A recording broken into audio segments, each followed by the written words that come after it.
Greetings, you're listening to the Cold Call Lawcast, the Minnesota Law School podcast featuring students from the University of Minnesota Law School, the University of St. Thomas School of Law, and the Mitchell Hamline School of Law. Welcome everyone to the Cold Call Lawcast. My name is Mitch. I'm a 1L from the University of St. Thomas School of Law, and with me are my co-hosts. I'm Christina. I am a 2L from the University of Minnesota School of Law. I'm Abby. I'm a 1L at the University of Minnesota Law School. I'm Anthony, and I'm a 2L at the Mitchell Hamline School of Law. No, you didn't. No, did I say School of Law You or did. Law School? Oh my God, I'm sorry, Dinkies. And you got on Hannah last week for doing it. Yeah. I'm my own worst enemy. See, this semester is frying our brains. Yeah, definitely. I had a court date today, so that fried my brains. So, speaking of that, Hannah is not here today. Thank you so much, Christina, for filling in. And so the first thing I wanted to touch on quick are highs and lows from the semester. It is April 17th right now in the recording studio. Mm-hmm. And so we're almost done with an entire school year. Christina, you're going to be a 3L come end of May. to the end of May here. 3LOL. Yeah, so Going with it. and then I think everybody else here. I'll be a 3L. You'll be a 3L. Abby will be a 2L. I'll technically be a Well, rising 2L somewhere in the middle. Since I'm in a part-time. part-time program too, so I'll be a 3L in a 4L program, but I am planning on graduating early, so I don't know where I would classify myself as. So as the semester comes to a conclusion, do you guys know? So first, do you guys know what you're taking next semester? Have they opened up? Oh yeah, Spring I've got my whole semester? schedule. like, Yeah, me plotted too. out. You guys know what you're taking? Yep. Yeah. Do you want to hear it? Yeah. Oh, Is it I super definitely want to interesting? hear it. All right, I'm It's gonna be great. taking.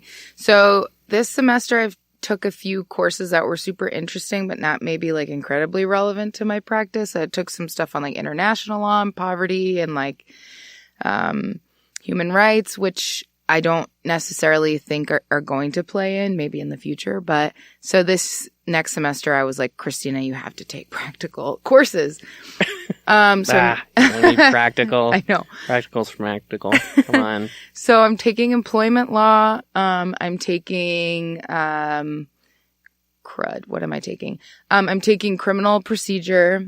I'm taking government. What is that called? The one about employment that teaches you how to be a good employee, a good attorney. Do you remember? Do you know what that's called? That requirement that we have professional to do. responsibility. There we go. Oh, okay. Professional responsibility. Government with Richard Painter, which is exciting because he's that sort would be of really good. an interesting figurehead in the whole Trump thing. Podcast. Bring him on the Oh, maybe I will. Yeah, I mean, Oh, he was like a Senate, potential Senate candidate. We should have gotten him He was back on then. CNN, MSNBC. Yeah. I mean, this is really the next step for him. Yeah. He's Yes, coming on here.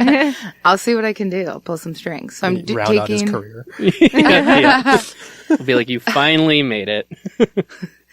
I'm taking trial practice, and then I'm think that my last course is street law, which is Street law? yeah. So it was originally sort of a Street student. cred.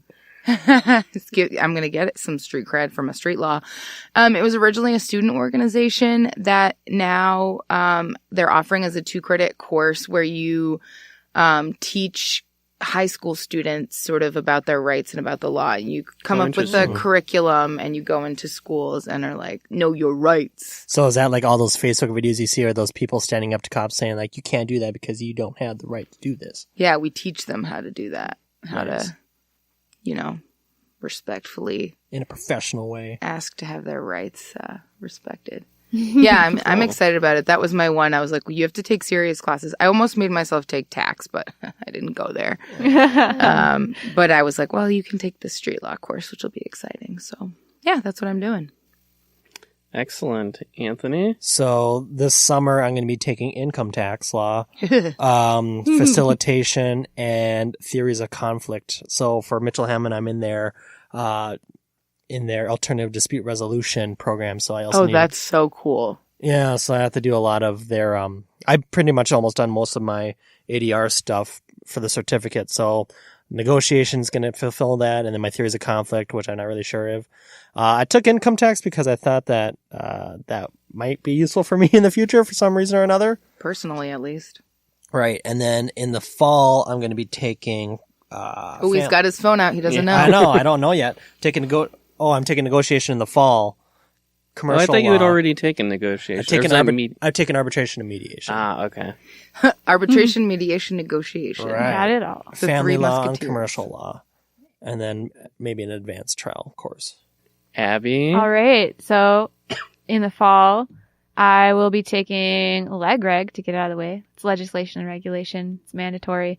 But there's a new professor. Like, it's going to be her first time teaching at the U for sure. Maybe ever. I'm not sure. So that's exciting. And then I'll be taking remedies with JTY. I got in clinic. So I'm in the International Human Rights Litigation Clinic. Oh, with Jenny Green? Yes. Cool. Yeah. And then I'm taking 2 seminars in smart growth and RICO and racketeering. Oh, that'll What's be the RICO? cool. It's like sort of mafia-esque, like fraudulent, like network fraud. I don't RICO know. is the law. It's The like law. the Okay. yeah. Yeah. Is it an acronym? Yeah. Sorry for you. Racketeering and racketeer influenced and corrupt organizations. So corrupt Wow, it's so organizations. great that you knew what RICO stood for right yeah, off the top I really of your did head. right off the top of my head. I'm taking a class in She's it. gonna that get I an A in picked. that class. Oh yeah. But actually, I'm quite excited for it. So, That'd be gonna be really good. cool. Yeah. and I'm gonna petition for journal. Ooh. Oh, that'll We'll be see how fun. that goes. Oh, yeah. Good luck. Christina, did you do Thanks. any moot court or anything? I did a moot court. Yeah, and I actually did petition for journal, but I did not get on a journal. So that was exciting, but it was fine. I did my moot court. I liked it. I liked doing oral arguments and sort of getting like some of the kinks out. I think I believe I am like a serial I think I believeist, and I that's did not that. chill. Yeah. I just had my last oral argument for 1L year yesterday, and apparently I said I think, and then I paused, and I thought I was gonna correct myself, but I just said I believe, and I changed it. I have no memory of that because I blacked out the entire experience. Yeah, the last But- oral argument I had, I accidentally called the panel of judges, you guys. At Yikes. some point. So, and I was like, you guys, I mean, your honors. Yeah, they told me to be more formal as well, but I don't think I did anything like that. It just slipped out. I was like, what the hell is going on? I was in civil rights, civil liberties moot court, and the problem was really cool. It was like basically masterpiece cake shop, but the client was a transgender teenager trying to get a dress made, and then it was a woman who felt that it was against her First Amendment right to be forced to make a dress for a transgender individual or a man. It was really interesting. Wow. So I liked it. I like kind of relished sort of understanding that area Mm-hmm. of law. Well, I guess that would be First Amendment stuff. Yeah, it was First Amendment, and then it was set in Colorado. There was a Colorado statute for Oh, okay. exceptions and things that are not interesting. So were they the real Colorado statutes, or was it? yeah, Okay. I didn't know if they do anything for tastes No. or whatever. it was a real statute. Cool. Mitchell, what are you doing? Oh, Yeah. so I am still taking like core courses, Oh, yeah. That's but over the summer I'm taking research in business law, which should be pretty interesting. It's an online course, which is pretty cool. So I'll be doing that. I think the professor is one of the law librarians, so it makes sense. And then in the spring, I will be taking contracts and Civ Pro. And then potentially I'll be taking evidence or lawyering skills 3 or potentially accounting for lawyers. Have you done do they have clinics at Mitchell Hamlin? They do have clinics, but unfortunately I haven't done any because they're during business hours and Oh. I work full time, so I never get to do that.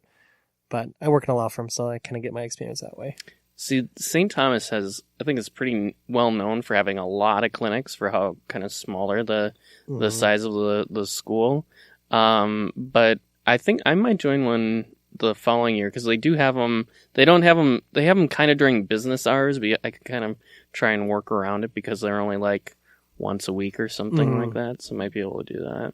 Do you guys have quite a few clinics? Yeah, we have a lot of clinic offerings, and we have clinics sort of in different areas of law.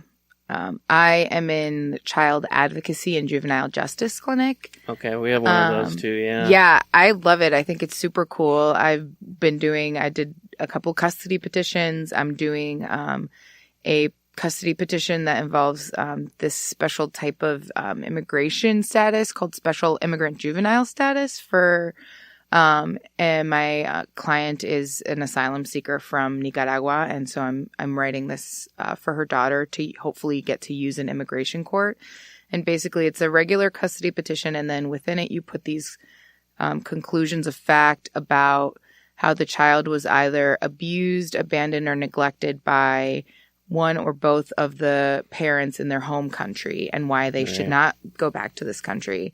And then if the court finds for these conclusions of law, then an immigration attorney can take those conclusions to immigration court and say, these facts were found in a family court.